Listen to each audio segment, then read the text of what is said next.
Hello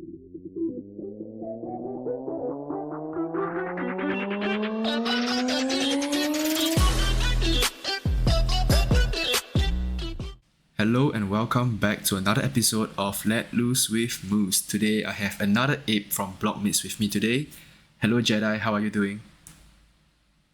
Hey Moose, thanks for having me, and I love the intro. Definitely another ape from the block. It's good to be here with you, man. Thanks. Awesome, really nice to have you on. Right, so could we begin with a quick introduction of yourself and of course your crypto origin story? Okay, so I'm definitely the old guy in the room, pretty much all the time. I've always been pretty much in the online space. I mean, I was around when multi-user dungeons were around in the late '80s. Um, kind of like early '90s, going into the late 1990s. Very much a gamer in the online space. In terms of my crypto history started, I think Bitcoin came onto my radar 2013, 2014, but it was more out of necessity to trade virtual commodities in computer games. So, back then it was Ultima Online, and then we obviously kind of moved into World of Warcraft, EverQuest, and those kind of games. And Bitcoin back then was used quite a lot to kind of like buy stuff and sell stuff within the virtual space. And that essentially grew into an interest around mining, going into kind of like the early 2017, and then through that bear market, I mined quite a lot of Bitcoin and Ethereum, but it was always an exercise in just making ends meet because we were in the middle of a bear market. So my history or my path within crypto was obviously quite intense around the mining side of it, but I never really traded or paid much interest in the community aspect of it. The only time that I really started paying attention to community and the situation was towards the end of 2019, sort of middle to the end of 2019, and then going into obviously the last bull market. I had a lot of familiarity with the people and the energy and the space that was crypto at the time, and then obviously just evolved into meeting Grant online on Twitter, started chatting, and then before I knew it, I was a partner in Blockmates, and yeah, here we are now. That was 2 years ago, so it's almost 2 years actually that I got involved formally and officially within Blockmates, but I met Grant around this time. I don't know if you were around back then, but it was Avalanche, and it was, things were going vertical. It was insane. I mean, it was truly a Mm-hmm. bull market, and Avalanche was very much at the center of it back then. Anyways, that's a long intro in No, terms of not at me all. and my history. Yeah, that's totally normal, and it's always really nice to hear the origin story, right? Like Grant shared his science background last week, and yeah, so it was pretty cool that you were mining and selling Bitcoin and Ethereum since the beginning. Did you feel a bit kind of regret selling at that point? I never really had a choice, Uh because huh. there was a focused investment or a concerted investment made around the whole thing. It wasn't really, I never really had the flexibility to hold. The whole idea was to, kind of capitalize on a price with Bitcoin that was really doing well. And then obviously we had the end of 2017 going into 2018 crash. And, what was really profitable up until that point turned into essentially unprofitable for quite a lot of 2017. And then going into 2018, it became more manageable.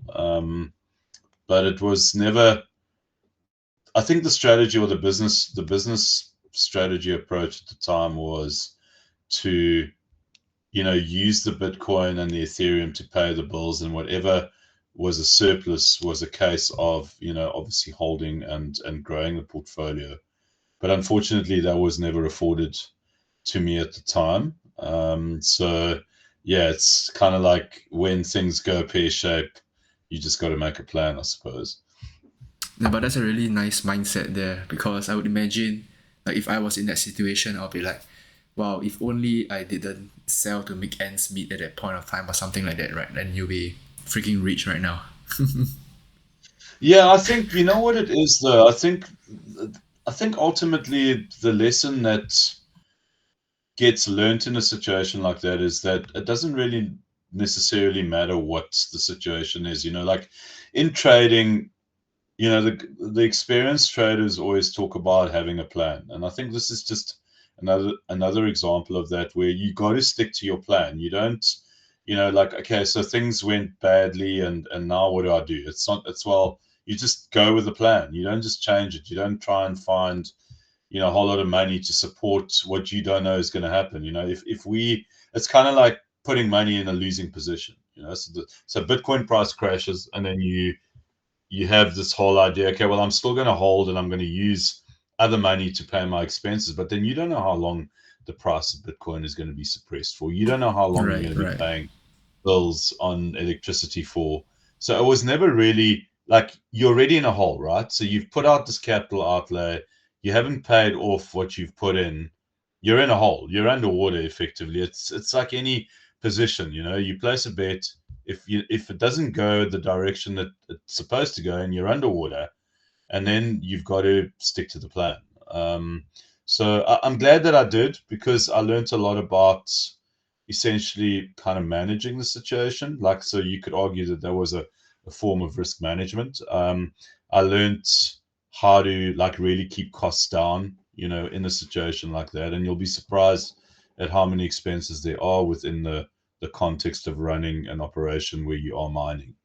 Um, you don't really learn those lessons in a bull market. You don't really learn the real valuable lessons when you are flying and everything's going great. The only real lessons that get learned is when things are tight and hard. I mean, look at where we are right now in this market. This is pure PvP market. You got to really protect any wins that you get, and everyone who's dialed into this is making money, and those who aren't are losing money, and that's just the way it is. Right, really awesome, man. And it's really nice that you can have this kind of mindset, you can share this story right now over here. And I totally agree with what you said, right? Because it's really uncertain now. It's like, even if right now we were to ask people, when will we go back to the next cycle? Like, when will it begin? When we're going to go back to all-time highs? No one knows for sure, right? Like, especially at 2017 or something, right? Like, it was really uncertain because it wasn't as widely adopted yet at that point, right? So I think that, I mean, I think you are asking a question around a statement, and it's I think the really interesting part about when are we going to see another bull market is the it is the big question, but I don't think we need to focus so much on when. I think we need to focus on, will we be ready when it happens? So I think the journey right now for me personally, and particularly as well for what we're doing within the context of Blockmates, is that in many ways we are practicing and we are preparing for a bull market environment. Whether it happens in a year's time, I know that there's quite a lot of sentiment around something happening, towards the halvening and the rest of it. Perhaps there will be, and there's a lot to support that argument. At the same time, irrespective of whether we do get some kind of shift in market sentiment and some kind of a bull market, kind of thesis around that, I think the most important aspect of this whole thing is to be ready. Like, it's once again, it's so strange. I mean, I never planned this for the interview, but it's like having a plan is probably the most important thing that you can undertake, irrespective of whether you're in a bull market, bear market, underwater, flying. It doesn't matter. There's got to be a plan. You got to have an exit. You've got to have an entry. And I think it's the same with anticipating what a bull market's going to look like. My opinion on another bull market and what it looks like. So because we get bored in bear markets, we try and come up with all sorts of ideas, and a lot of people are saying, well, we won't see the same kind of bull market like we did in the last one. And I think there's a lot of a lot of argument to support that, because there was all this money being pumped into the system by the Fed and the rest of it. But my counter to that is that I think more people will be involved next time around. It's just the trend that we've seen since 2013. More and more people enter the space, more and more people want to play, more and more people want to gamble. And I think the next run is going to be the same. And I think we're going to see quite easily a 10x to what we saw in the last cycle. I think a lot of people think I'm crazy by saying that, but I don't underestimate the degree of first of all, greed that exists, and also the extent with which mania can kick in off the back of that greed. And I think we're just going to see it again. I don't think, it's a question of if, it's just a question of when, in my opinion. All right, awesome. Right, and I totally agree with what you just shared, man. Like having a plan, being ready for the next bull market is something that we all should be doing. And there's the saying, right? If you fail to plan, you plan to fail, right? And you really put it into words so much better than I can. So really respect that. Right. Maybe it's just because I've had practice. That's what it is. Yeah, I'm still practicing right now, getting used to all this.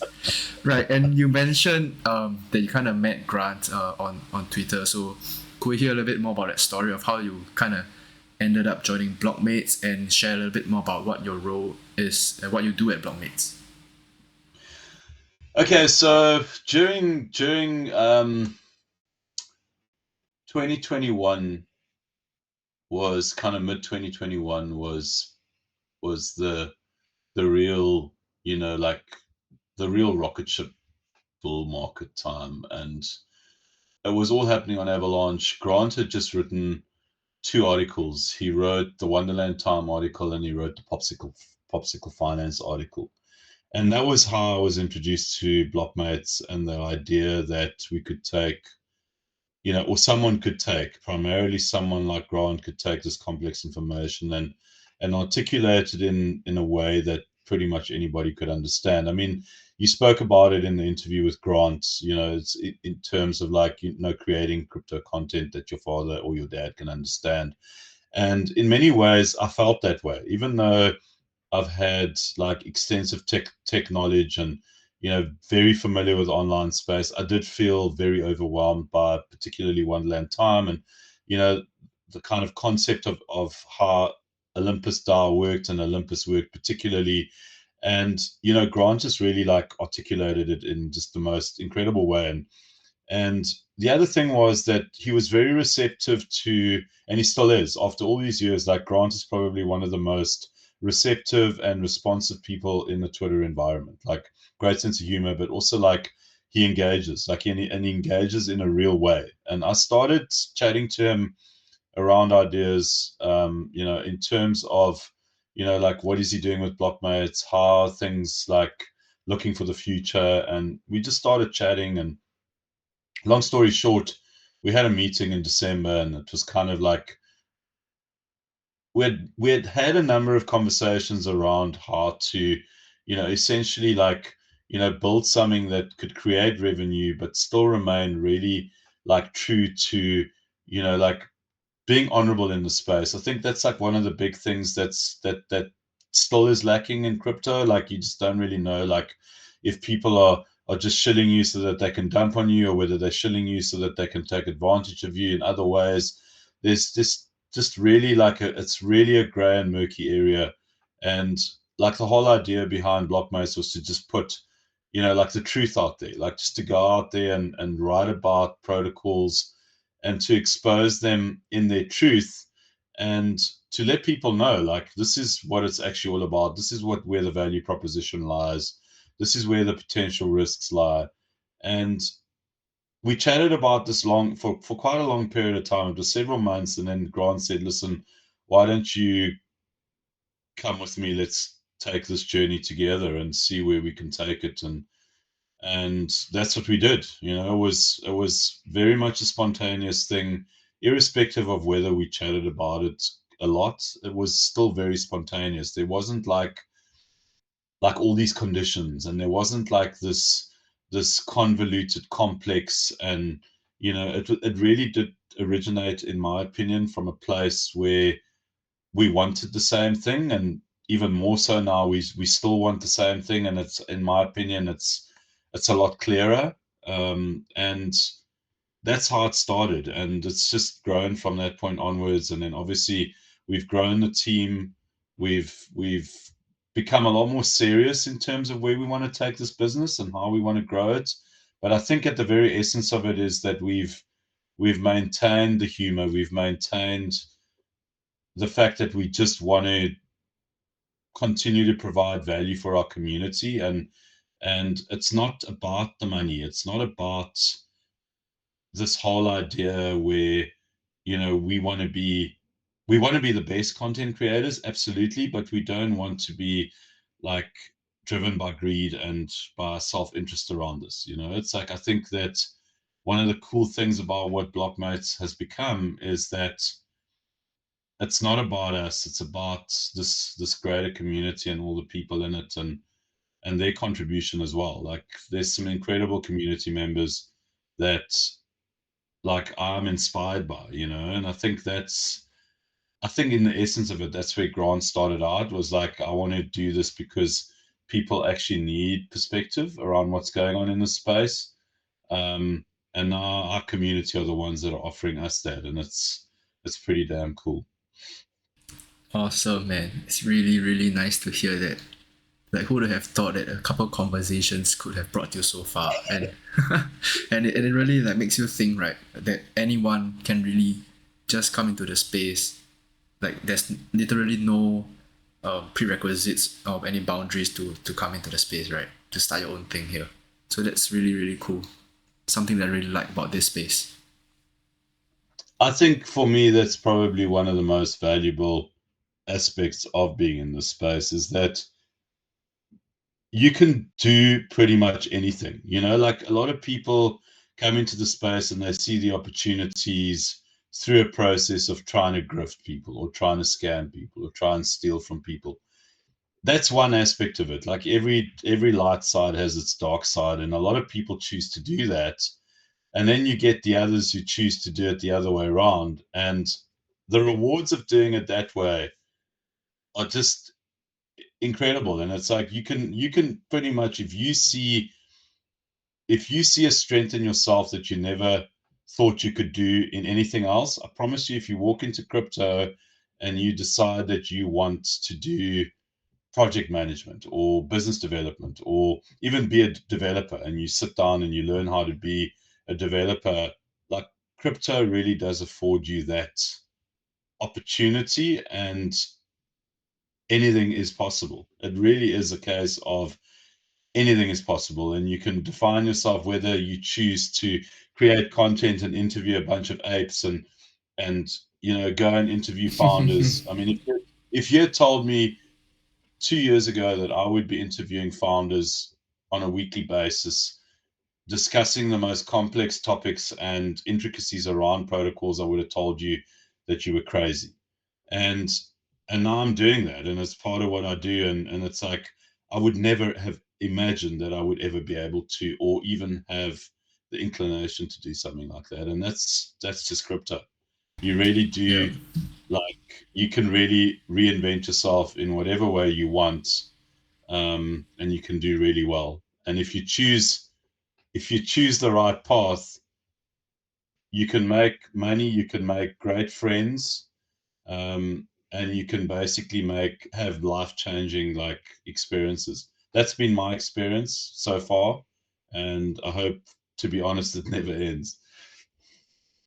Yeah, I totally agree, man. Like, for myself, if you told me even last year that I'll be doing weekly podcasts with like different people across crypto Twitter, and like kind of have blogmates come on with me, I'll be like, no way, man, that's not happening. That's not me. Yeah, and now look at it. Exactly. Really, anything can happen in a short time frame within this space. Yeah. All Yeah, right. I mean, I think, what's really cool about it is that, like, I find is that there really are, like, so this is what I find really, really interesting, is that people choose to be anonymous in this space a lot of the time. But the interesting thing is that I've made some of the best friendships and some of the best relationships with anons in this space. And I don't feel like they're anonymous people, even though there's a good chance I might not meet these people. There still is a friendship and there is still a meaningful relationship, if you know what I mean. And it's like there aren't many like there aren't really many like real life in inverted commas experiences that afford you that, whereas in crypto you get that. And the only other space that you would get that is in a gaming environment, where you're playing a massively multiplayer online role-playing game and you're playing as people that you would probably never meet, somebody who's kind of like, in the middle of a country that you would never go to, but you forge a relationship that might last for 10 years and they become a really good friend. And I see that in crypto all the time. Instead, the difference is that we're making money as well. And there's an exchange of big brain ideas and even bigger opportunities. Yeah, totally agree. I like to think that it's because of the common interests and shared experiences within the space, right? Like similar to the gaming example that you mentioned, except that we have the financial incentive. So there's a lot of really, really smart people in the space as well who are out here to make money, right? So yeah, totally agree with what you just said. And I want to kind of move on to the next topic. Um, I'm not sure if you remember this, but luckily for me, it wasn't hard to find this because you have this pin on your Twitter profile. So we're gonna move on to. I'm gonna read off the tweet, right. The structured framework for finding 100x projects. You tweeted this in early January this year. Do you still remember what you put Yes. in that tweet? I So think, yeah, I go ahead. think, yeah, I do. I do. I mean, obviously, I do. I think, and there's a reason why I've still have that pinned, is because I think that's what everybody's looking for. I think everyone Mm-hmm. is looking for that. And what I try to do with that post is that I wanted to try and create context around it. Anyway, sorry, carry on, Moose. Thank you. Yep. So usually I like to ask the guest, so you in this case, right? Either their research process or like their investing framework. So you have this on. Um, Someone similar that comes to mind is Jake Pahor because he has his own scorecard as well. I had him run Yeah. us through his scorecard. I'm not sure if you saw that. Um, but could you run us through this structured framework that you had? So let me kind of go through a little bit of what you covered in the tweet, right? So you mentioned three main topics, which is discover, due diligence, and decide, which is from the Nansen investment model that you took from. And Yes. you kind of cover things like mechanism, tokenomics, traction, roadmap, and the team. So do you want to go a little bit into that? Oh, sorry, and two other areas that I missed out, the flow of capital and narrative. So could you just take us a bit through this framework of yours that you have? So what I'll do is I won't follow the rigidity of what I stated in on Twitter, which I think will make it a little bit more interesting. But for those who are listening, it is a pinned post that I have on Twitter, and it will give you kind of like a much clearer perspective. But I'll tell you what it is for me, like on the fundamentals of it, is that I think the real like I think the real alpha around this is like is the idea a good idea, irrespective of narrative, because obviously narrative will play its part, and the narrative moment is when a great idea then just becomes an even greater idea, because that's what narratives do. I mean, a lot of the time, a narrative will take an even shitty idea and it can do really well. Like you look at a perfect example of something that fell within a narrative and a great idea all in one would be Pepe. Pepe is probably the most incredible meme that has ever been born out of crypto. I mean, I know that people would argue that Doge is, but I disagree with you. The frog is way ahead of Doge and will always be Mm-hmm. ahead of Doge. We don't post memes about a dog. We post memes about frogs. The last DeFi summer brought in the frog idea in terms of Danny and all of that stuff playing out. But frogs are Pepe. And we had this whole meme narrative, meme coin narrative that was going, and it just took the right people at the right time. And look at what Pepe did. Like that is a perfect example of taking this idea that's brilliant, finding the right narrative at the right time, and then it goes straight up. But that obviously is it's a very rare event that happens, and you either see it or you don't. Whereas I think with what I try to convey in finding 100x is that you find an idea that's great, that really does serve a purpose within the context of what DeFi is doing right now, particularly within DeFi, because that's where my experience lies. And then trying to understand what are the different variables that need to come into play in order for this brilliant idea to actually play out into something that could turn into 100,000, 10,000x play. And for me, it's really important that there's a great team behind it that understands the value of what community is about. Right now, if you're a protocol and you don't put 90% of your effort outside of the development work that you're doing into growing a community, then you will never realize the true potential that your brilliant idea might possess. So I always look for communities. I always look for potential cult-like ideas that could emerge within a protocol's inception, its journey, and then its finality to launch, but more importantly, individuals that believe the project so deeply that they will support it through thick and thin. Examples are Cardano is a very good example of, in my opinion, a protocol that has very little to offer in the DeFi context of things. It might have great ideas in theory, but it doesn't actually practically deliver what people would think that it could deliver, or that people argue that it delivers, in my opinion. But it has this cult-like following that doesn't matter what you think about it, doesn't matter how you contrive it to be something bad, there will always be those people that will hold it, and there's a reason why it has the market cap that it has. That in itself is a brilliant protocol, irrespective of whether it delivers or not. Now imagine if you find a protocol that can harness and can cultivate a community around a brilliant project that actually delivers and solves a whole lot of problems in the context of DeFi, then you have a winner.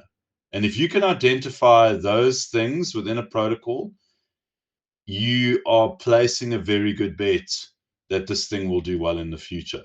So I think around that then comes, the concepts of, tokenomics. How are they planning to do this? How is their roadmap? Do they have the momentum financially? Do they have the momentum intellectually? If they do, then you just essentially what you're doing is that you are identifying a sure winner. That's all it is. But tokenomics are obviously really important.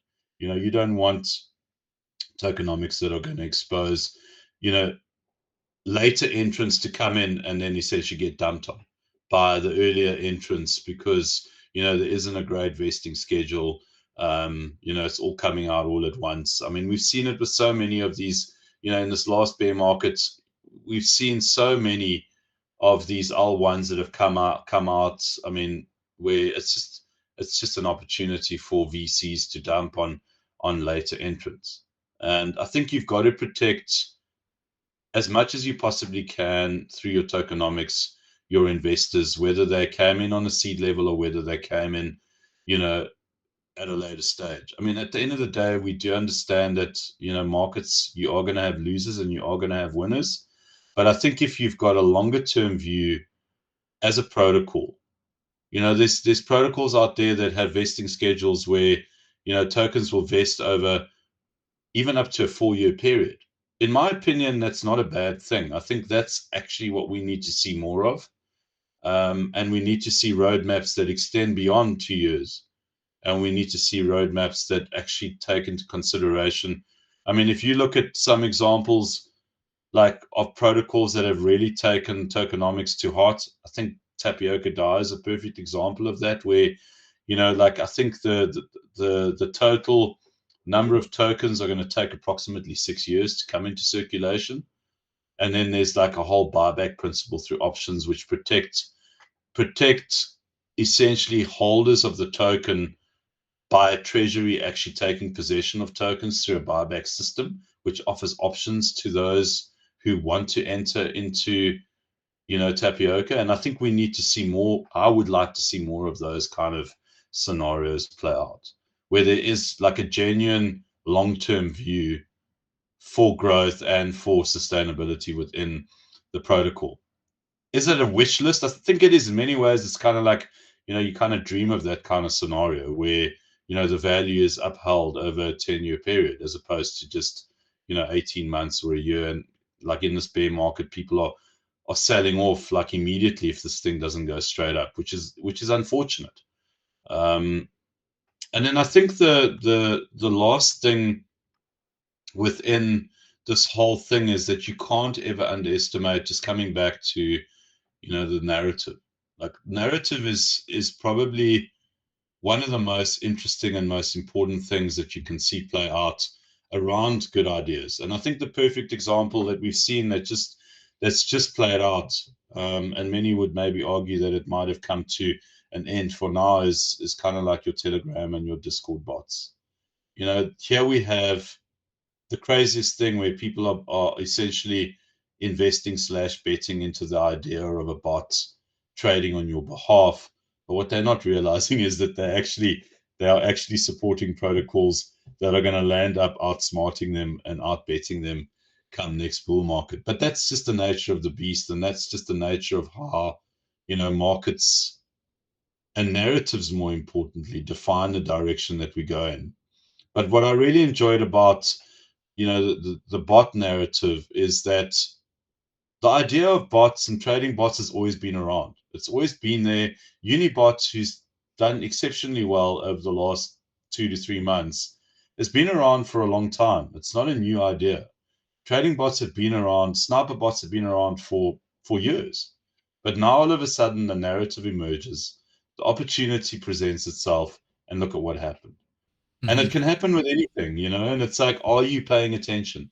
Are you on Twitter? Are you engaging with communities that are invested in the space and are looking out for these narratives? So with narrative comes community involvement, participation, research. There's this whole thing that makes the space what it is. And you either get connected and wire into it, or you are the spectator who's coming in late and lands up being the bag holder afterwards. Unfortunately, that is part of the whole thing. But if you practice long enough and if you pay attention hard enough, you'll end up being one of those people who recognizes the narrative before it arrives. You'll get in early and you'll do really well. So that's my Awesome. 100x perspective and how that works. Yeah, I was kind of following you at first, and then because you shared so many great points, right? That my thought halfway through was like, I'm gonna have to listen to this recording again to really get everything that you just said. It was There were so many points, and I do not want to miss out on them, right? And oh yeah, for those who have not seen the tweet, I will probably link it down in the description below. So definitely do check it out. Lots of great stuff shared in there, right? Every single thing that Jedi looks at, and yeah, so you kind of focus a lot on the community, right? Like I've heard you mention multiple times that community is an important thing. Like cult like kind of communities. That comes to mind like the Daniel Siesta during the Phantom Yeah, days, right? So yeah. yeah, things really go crazy when there is a cult like community, and it is something that I've been hearing not just from you but from other people as well, that is something that they generally look for because these tokens run one of the hardest, if not the hardest, right? Absolutely, and I think what also goes with it is that you can't underestimate essentially how one community can domino into another community, and then it just kind of you get this almost the ultimate domino effect is because there are so many communities out there within the context of crypto. Even in the middle of a bear market, there's still like some really great communities that we don't really like acknowledge or realize are at play, whether it's 200 people or whether it's 2,000 people or whether it's 10,000 people. Those communities, they feed off one another. They reciprocate off each other's ideas, and I've seen several of those communities because I'm a part of them, and it's kind of like, I started out in a community that was very much centered around the pure trade aspect of things, and um, I then obviously moved into the Blockmates community, which is it's more like the Blockmates community is almost like it's more subdued in many ways, and the ideas are more longer term. Even though the guys like to get involved in the high risk, short term plays, I think for the most part, what I really enjoy about the Blockmates community is that the investment thesis within that community or in our community is very much more medium to long term driven. There's guys who think about like bottoms. Are we experiencing like a long-term bottom and consolidation? And what do I want to actually participate in over a longer term period? Is it going to be one of the majors? Are we looking at something like Solana? Does Phantom have a future beyond, all the FUD and all the, kind of like the bad stuff that has happened, over the last few months? Will we see a resurgence of something like Cardano? Will XRP like do what people think it should do, like from an investment perspective, over a longer period of time? And then do you load up on those? What are the new protocols that are coming in, and how are they going to be like long-term players going into the next bull market? Whereas other groups will look at lower time frames, hourlies, 4 hourlies, longs, shorts, high leverage. And that's also got a place in it because, open interest in those markets and those players drive huge aspects to the market, namely liquidity. And I think it's important to have a perspective on all those things. There is also the risk of the saying that goes, you can be a jack of all trades and a master of none. But at this point in time, I would much rather be a jack of all trades and be aware of what's going on, because I suppose it is my job to do that. But I also Mm-hmm. think from an investment thesis perspective, um, I would like to be in a situation where I have the experience after, obviously making tons of mistakes, where I can open, a fairly high leverage position, whether it's a long or a short, and capitalize on something that I see as a short play versus a longer term spot hold. Even though I'm a terrible leverage trader, I would like to get better, and it is something that I've been working on. Mm-hmm. Right. Yeah, totally agree, right? Because we have different investors, different time frames, right? So definitely there's a spot for everybody. And yeah, I do like to kind of dabble my hands in a bit of everything, right? Because I'm just curious, want to Yeah. learn a little bit more of everything. So I think I'm in a very similar position as yourself, like to learn, kind of be like a so-called jack of all trades, right? Like you mentioned. Um, yeah, and on that note, right, because you also mentioned about spotting narratives really early, kind of digging out the projects early that you can have right the whole upwave, right? So Yeah. my next question to you is, could you share a DeFi sector that you're most bullish on right now and why? I think the obvious answer and the safe answer is stable coins. I think the the the importance of stable coins and the role that they are currently playing, but more importantly, the role that they will play going into the future of what DeFi is about, I don't think can be overstated enough. I think that for me is by far going to be the biggest market, the market cap, market share that could play out in DeFi. Cross-border payments, just any kind of payment, is probably the single most like important value proposition that we can see in the modern world. Banks are banks because they rely on the flow of capital, and stable coins are essentially the flow of capital without banks. That's what it's actually ultimately about. I think that we have the big boys that are playing. I think Circle obviously is really like looking to, in my opinion, I wouldn't be surprised if Circle are looking to be kind of like the accredited, kind of like digital currency to the Fed. They sure as hell look like they're gearing themselves up for that position. Uh, and then what that affords the stablecoin market to do is to be creative and inventive around, your algo stablecoins and how those look like. I think Frax is attempting and quite successfully to demonstrate that, algorithmic stablecoins are very possible and doable. We've seen them, weather the hardest storms. Even MIM, even though it's not a major player in the space, I think they've shown that it can weather the storm. Tapioca DAO wants to come in and do the same thing. Obviously, Luna went south, but those guys were trying to build, castles on sand. I think a lot of valuable lessons were learned in that process, and it's going to be really interesting to see from the birth of this kind of like new narrative around, well, it's not really new, but this important narrative that is stable coins. What will emerge out of that will be that those important aspects of borrowing and lending, how to do that efficiently, the flow of liquidity into the entire ecosystem off the back of that, because that's the foundation of it all. I mean, the success of Aave and protocols like that, and even your try crypto, even though we've seen, a lot of uncertainty around it, the basis with which this whole entire space is kind of like reliant on is the flow of capital. More stable coins we've got in the space, the more we can emulate what traditional finance is doing, the more efficient we can become, and the cheaper we can actually conduct all these transactions and these strategies that, traditional finance has been doing for a very long time.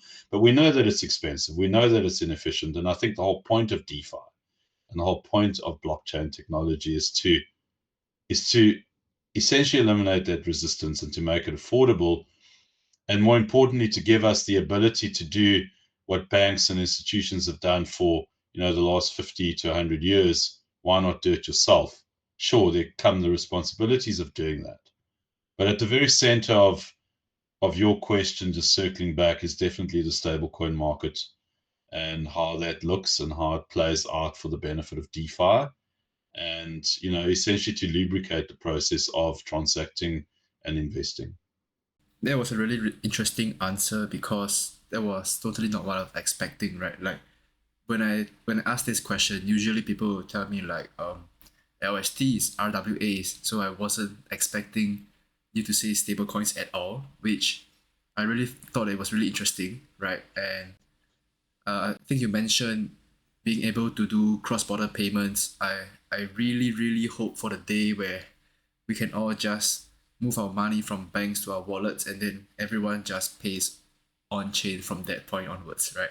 Like I talked about this with Grant as well. Like imagine if Apple Pay and Google Pay kind of just accepted crypto payments, right? And then everything you pay instead of like I don't know what do you guys use, like Venmo or Cash App or something, Yeah. Revolut, right? And then you kind of just scan the QR code or do the NFC payment and like, kind of pay in like USDC or Ethereum or whatever, right? That would be awesome.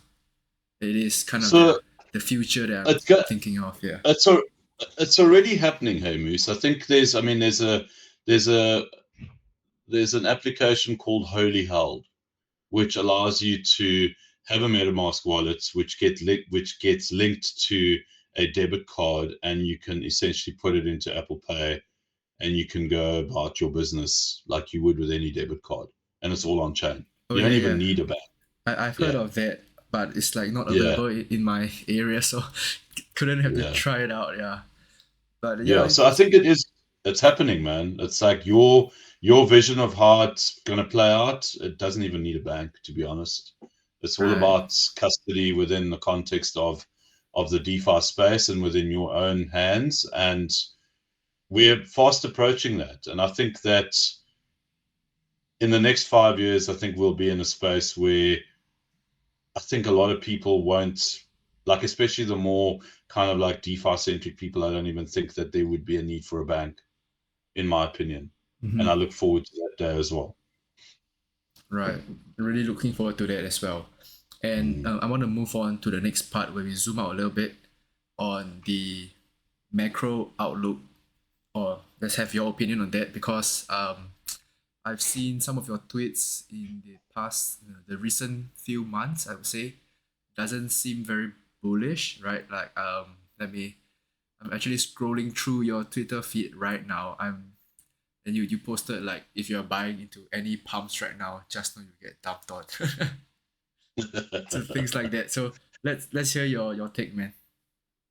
Okay, so I think from a macro perspective, I'm by no means as dialed in as I would like to, because I think like the macro side of things really is a Pandora's box, and there are so many different variables and so many different levers that contribute to a perspective. At the same time, I do have the privilege of having spoken to like two of my friends, and I speak to them on a regular basis, namely Captain Rational and Euban Jamin. They're both macro like nerds, and I obviously get to get, I would like to believe, quite an informed and educated perspective around what's happening from a macro perspective. So I'm going to just borrow a little bit of their sentiment, and it's not a positive thing. I think we've got your treasury bills, or your treasury yields that are sitting at all-time highs, which is not what you want. You essentially want the opposite. You've obviously had major inflationary pressure. The Fed's been looking at trying to like back off from raising interest rates, and then you've had like almost like this far removed process of the S&P 500 is pumping on the one side, and the US dollar is now backed off, but that's been pumping as well, and obviously crypto lands up getting the raw end of the deal when those two are pumping. Whereas traditional markets are pumping, it's like, when is this thing actually going to kind of like give? So I think what's happening right now is very much bearish. I think well, not long term, but definitely for the short to medium term. um, What do I think is going to play out? I think interest rates are going to continue. I think we're going to continue crabbing. I think we're going to continue playing the range that we've been playing. Short-term narratives will continue to arise like they always do in a bear market. And my comment around people buying into pumps and getting dumped on, that's just the nature of the PvP market that we're in right now. It's very reactionary. It's very short term. It's very, very short term and very short lived. So I think the only thing that I think can really like change the way that things are moving at the moment is probably the biggest narrative and the most significant narrative that we can hope for to do that. And that would be for the Bitcoin halving, which is approaching. Mhm. Some people think that it's going to be a non event. I think, irrespective of whether we have major macro winds blowing, I think we will see some kind of a shift for at least a longer period of time than any of these kind of narratives that we've seen up until now. When I say longer, I'm saying maybe a couple of months, maybe 6 months. But if we see the similar kind of macro conditions that we're seeing right now, I don't think it'll be longer than that. And there doesn't seem to be an indication that the current macro conditions that we're seeing will let up. So, as much as I'd like to see like a full blown bull market going into the halvening into 2024, like everyone is anticipating, I think macro is really going to like prevent us from seeing that. Because if there's Yeah. one lesson we've learned, is that for some reason we haven't seen these positive like influences when we see them. Like the S&P 500 was going straight back up over the last month. We didn't really Mhm. see it in crypto. It was like Bitcoin was doing nothing. The majors were doing less. We've seen one or two. I mean, Rune obviously has done well because they've changed a lot of what they've done on from a tokenomics perspective in terms of their lending facilities. But that's going to be a short term narrative for Rune as well. Right. Otherwise, everything else, Solana's been doing great.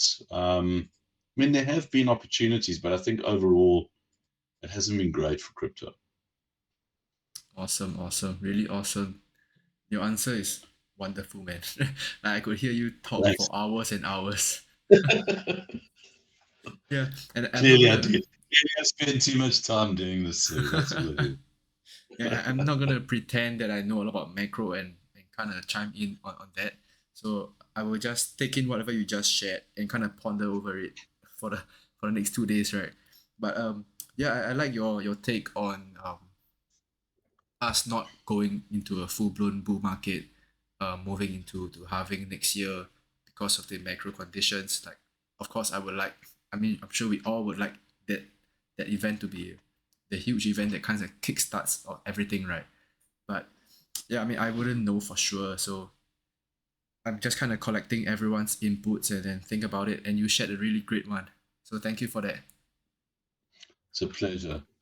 All right, Thanks for cool. listening to me ramble. No, I love to hear people ramble, man. I'm a great listener. Yeah.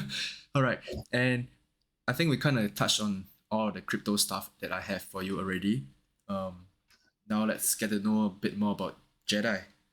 So, which is also my favorite part of this show, right? Could you share with us like your daily routine or like a day in the life of Jedi? Yeah, I think it's way too much work. Um, Way too much focus on getting stuff done and not enough time away from that. Um, so it just centers around getting the time out on the weekends, and then just trying to get away from stuff, spending time with family. Like there's not enough of that happening at the moment, and hopefully that will change in the future, um, in the near future. But because of where we're at the moment, it's like it's just full on. It's like kind of like a philosophy that Grant has been very good at is like weekends step away, and it's like, Mhm. and then inevitably what happens with me is I do step away from like the day-to-day stuff, but then I land up focusing on the relationship side of things, with the people in the space and all that kind of stuff. Um, and then also family, there's the responsibility of family, you know, being married, having kids, it's like it's quite a big thing. And then also, taking the time out and, getting out on the bike, going surfing, like that's something that's really important and that needs more time. Um, and then also getting out and meeting people, like in the context of conferences. So we've done quite a few conferences this year. I think it's quite important to go out and socialize because I think with what we do, it's really easy to get sucked into, being in front of a computer and Mhm. like the social aspect of things really does suffer. So looking forward to going to Token 2049 Yeah. in September. That's going to be cool. Hopefully we'll see you. Yep. Um, so yeah, I think that's really important. I mean, I love the social aspect. And that was one of the reasons why we decided that we were going to dox and just be open about who we were, and because we want to keep things real, right? Mhm. And that's just our choice around how we keep things real and how we add the humor and how we add the relationship aspect to what it is that we're doing. Yeah, totally. And it's like because of the nature of this space, right? Like where everything is 24/7. You don't really take a lot of time off, right? Like you want to stay in the know. Even if like if I'm on vacation, I still take some time to scroll through the Discord chats and Twitter to just kind of stay updated of what's going on, right? And it's just the nature of the space.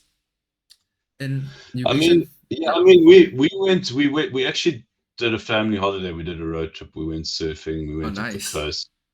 We were away for like 3.5 weeks, and it was hard getting back into work, man. It was like What year is it it was now? yeah. I mean, it was really hard. It was just really tough. And I said that if we're gonna do holidays, then it's got to be like almost like a maximum of 2 weeks. I'd much rather do like two-week holidays or even or three 2-week holidays at a time than do it all at once, because it really does. You do get disconnected really quickly from what's happening in this space. Mhm. You'll be surprised how much happens even in the middle of a bear market. It's insane. Yep, totally. And I was having the thought, right, like when you mentioned that you have kids and like, are you gonna kind of brainwash them and have them enjoy and explore the crypto world together with you. I think that would be a sounds like a wonderful bonding activity. Wow, what a wonderful question. It's like my son's 12 now, and he's obviously watched this whole journey that I've been on over the last 2 or so years. And it was really funny. He came to me the other day and he says, I want to learn how to trade. Oh, nice. Yeah, no, seriously. And then I was like, so what do you want to do? And he's like, well, I want to learn how to trade. I'm really interested. And I said, are you prepared to put the work in? And he's like, yes, I am. So I've directed him now to Cred's series of YouTube videos. I don't know if you've seen those, but Cred is probably one of the best kind of like, Yep. I think he's just brilliant. I mean, he's got that whole series of like 18 videos that he's done, around the fundamentals of trading. What are candles? What are retests? What's support resistance? All those fundamentals that you should know around trading. And he started watching the videos now, and he's already started giving opinion. And I said to him, watch the videos. You can start paper trading. So he's interested. He's definitely interested. My daughter, not so much. She couldn't care less. She thinks she thinks the whole man is completely crazy. So yeah. Yeah, but that's really nice, right? Like I don't know, maybe you're gonna have a new segment for Blogmates in a few years' time for Who trading knows? Maybe, yeah, trading yeah, with maybe Jedi's we son. will. Yeah, that'd be nice.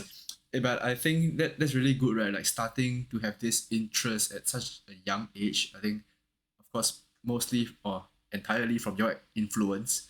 I think it's going to be a really good thing for him that he kind of want to venture onto this path, right? I mean, it's either going to go really good or really bad, right? But I would like to think it's good.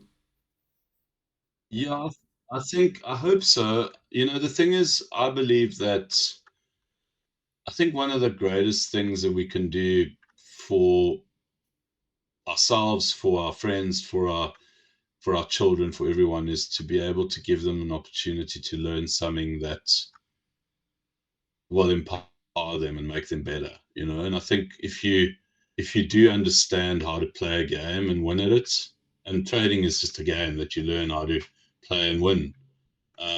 If you obviously put the time in.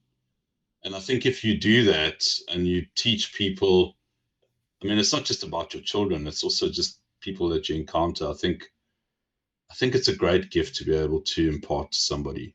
And when somebody does that for you, I mean, how cool is it when someone like inspires you to do something? It's the same thing. So yeah, I hope so. I hope that I can do the same for my kids, and they can Sounds go so out there and nice. yeah, and they Such can go a out there and kick ass. such a heartwarming story. Like I wish I had a dad that would teach me like trading and crypto and stuff. Yeah, that would be awesome. Right, and like, what are some of your hobbies, man?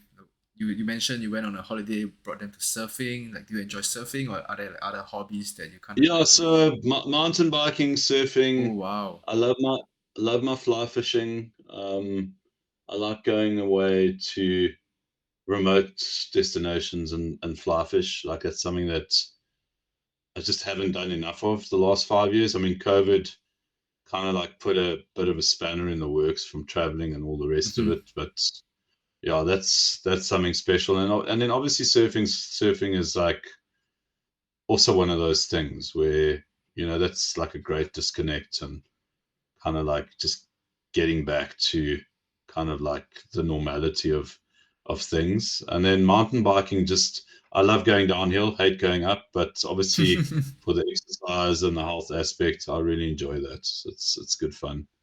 damn, that's really I would say it's a very unique hobby. Like I don't get that here, but definitely it's totally what's the word? It's a really exciting sport, right? Yeah. Um, it is. I mean, it's pure adrenaline. I mean, going 60 kilometers an hour down a hill, and Right. there's only one way, and that's to hit a jump, then so be it.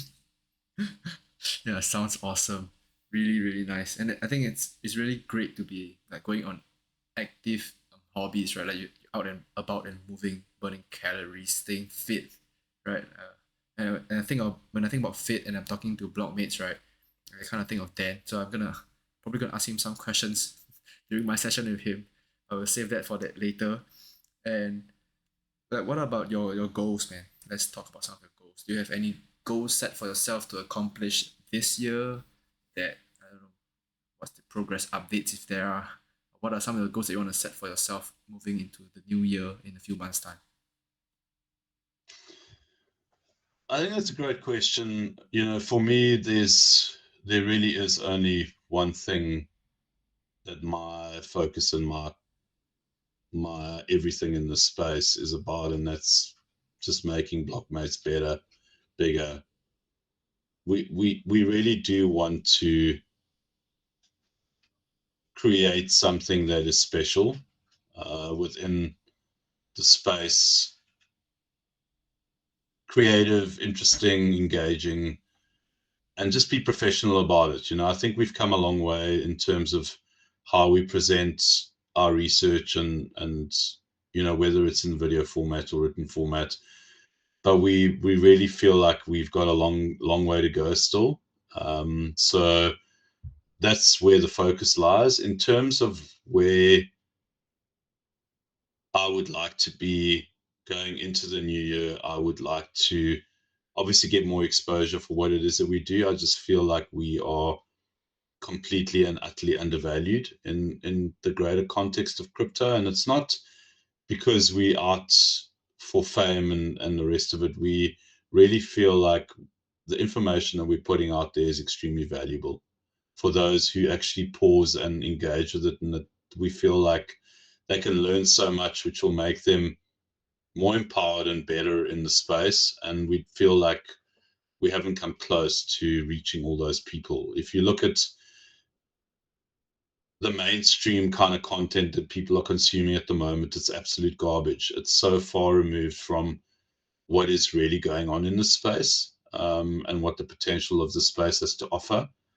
And we don't need more of that. We need more accurate and concise information that's presented in an easy and like succinct way for people to understand. So I think that's the mission.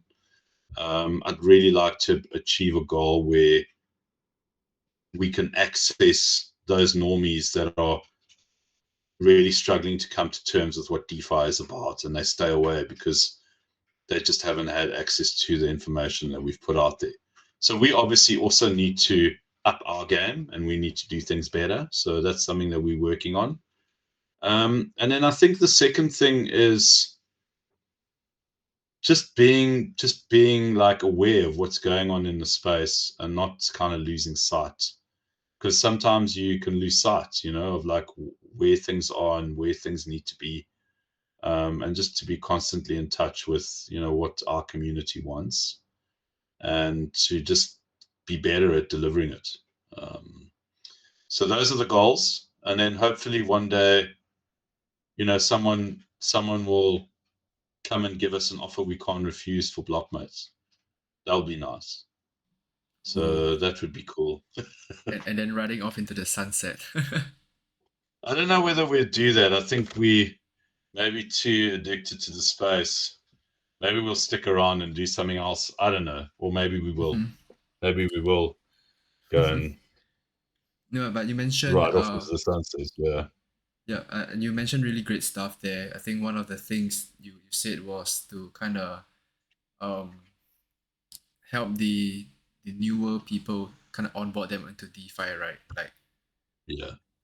would you see you guys expanding onto other platforms beyond YouTube and Twitter, like such as Instagram for the more normies kind of thing? The audience is all there, right? So we have started doing that, Oh, you but at the have? same time, yeah, we have, but at the same time, we haven't been able to get the momentum that we've wanted to because the approach wasn't the right approach. And so the goal right now from that side of it is that we've been working on a new website, and it's been something that we've been busy with for quite a while. We've had a couple of like reinventions that we've had to come up with and new ideas, but we are definitely a lot closer to where we were probably ever before. And we're anticipating that we're probably going to launch our new website by the end of September. And with that comes a proper DeFi news reporting aspect to the website. We're looking to offer a premium service for a subscription side of things where we won't stop doing what it is that we're doing right now. We'll never stop doing this, but the subscription side of it will essentially be offering our subscribers proper alpha, like actionable alpha, um, and the research to support that alpha. So that's what we plan on doing with the website, but we want to essentially offer an all-in-one experience for not only DeFi natives, but for those who are entering into the crypto space. So we've created content that allows for all forms of onboarding, whether it's MetaMask, Rabby, the fundamentals around DeFi and how to access DeFi in the easiest and most efficient way possible. And then obviously all the information around, yield optimization strategies, and then the more complex stuff, like that, which we already write about. But what we'll Mm-hmm. do is we'll do it a lot more in depth with a lot more focus for our subscribers. Um, so with that will then come the shorter form stuff, videos.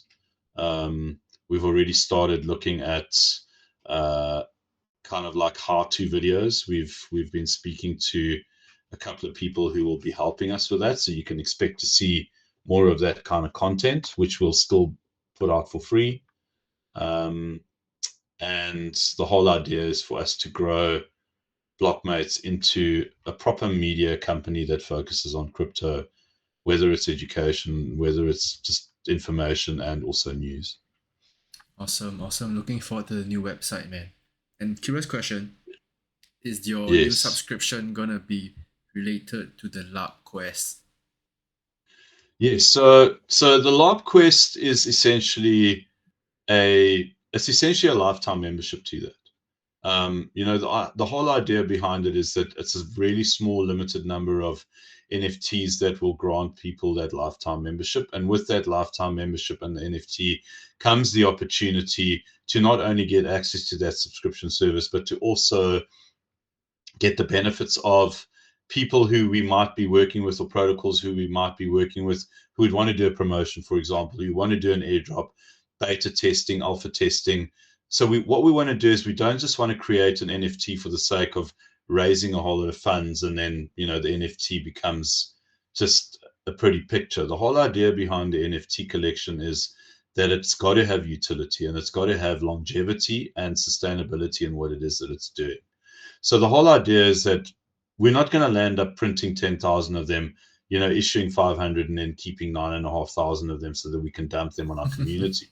The whole idea is that we are going to mint 400. We will each get one that's custom made for us, and the other, whatever it is, the 394 or whatever it is, we will give either in the process of a whitelist auction, and we're giving a couple away as gift as custom made NFTs. I don't think we've actually ever stated that anyway, so maybe this might be a little bit alpha for the channel. And we're Nice. not keeping any NFTs for ourselves. And in the event that we do, it'll be a minimal number which we will give away for free in some form or another. But we haven't decided whether we do that or not. But we're not keeping any for ourselves that we will then later on sell. We refuse to do that. So the NFT will be entirely valued on what the market perceives it to be, and anyone who gets one must know that they're getting something that will be worthwhile over the long term. Like I said, whether it's airdrops, the lifetime subscription access, and all that kind of stuff. Nice. Sounds really exciting. Super looking forward to that. Right. And we've been chatting for quite a bit now, slightly over an hour. So let's wrap this up soon. I'm gonna pose to you the second last question for today. Could you tell us about your greatest takeaway from being in crypto? Greatest takeaway is definitely what I mentioned early on, and that is that this space affords anyone and everyone the opportunity to find what it is that maybe they are really brilliant at right now in the present state. They can go out and they can find something to do, whether it's working as an independent, whether it's working within the context of a protocol, or even whether you want to reinvent yourself.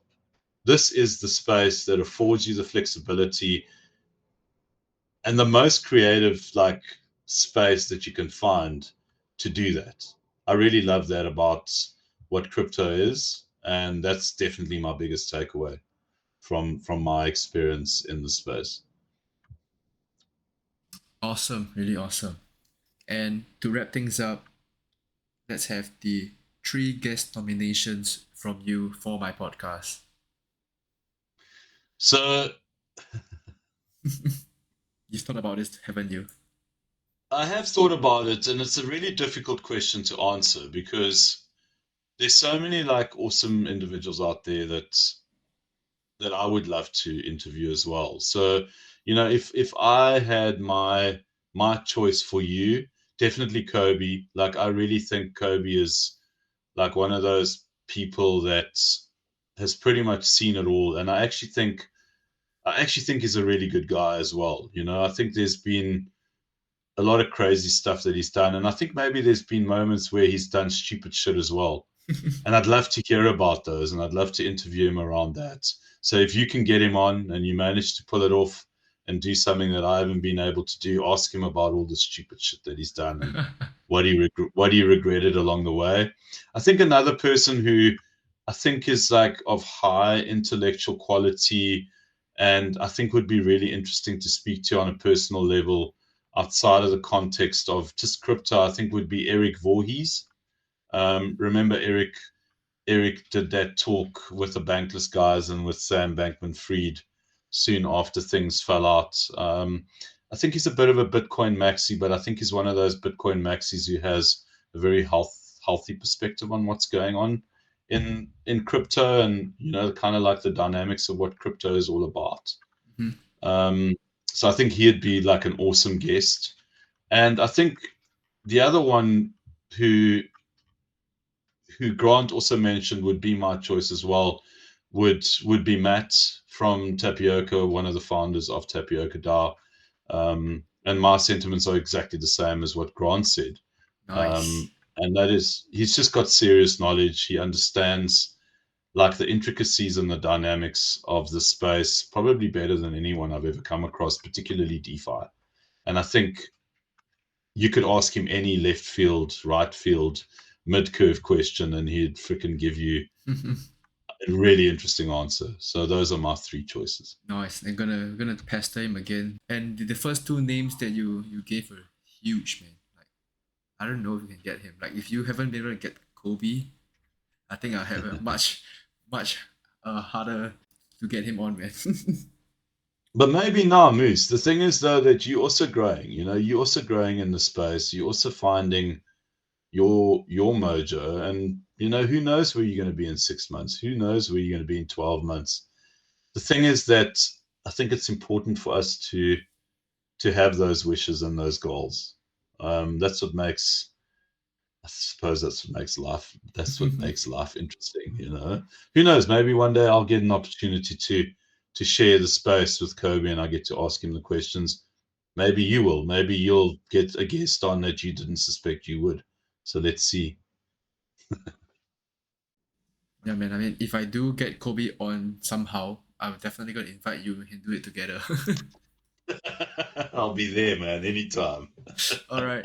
It's been a really great chat, Jedi. Thank you so much for taking the time, right? And you definitely shared a lot of really, really insightful stuff that I would definitely be having to re-listen to this recording as well.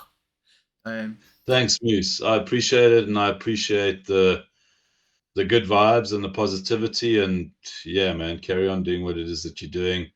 We really appreciate it. I think we've all agreed, like, yeah, we just love what you're doing at the moment. So just keep it up, man. Really, really think it's cool. Thank you so much. It really means a lot coming from you guys. And It's a pleasure, dude.